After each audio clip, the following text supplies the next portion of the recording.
Hello everyone, my name is Marc Gilbert. Welcome to the C# Design Pattern State course here at Pluralsight. I'm the owner and lead developer at Frivolous Twist LLC. We're a small consultancy dedicated to building games and applications for mobile platforms. Are you looking for a better way to manage state in your applications? Are your methods loaded with complex conditional logic, making them hard to follow and even harder to manage and debug?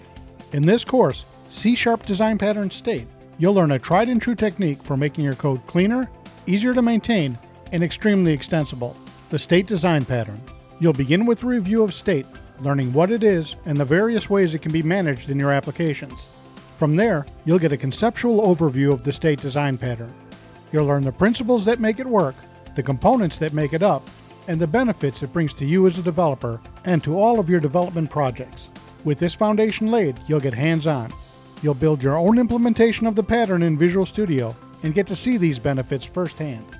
By the end of this course, you'll have the knowledge and understanding required to elegantly manage state in your C# development projects using the state design pattern. I hope you'll join me as we explore these concepts and more in the C# Design Pattern State course here at Pluralsight.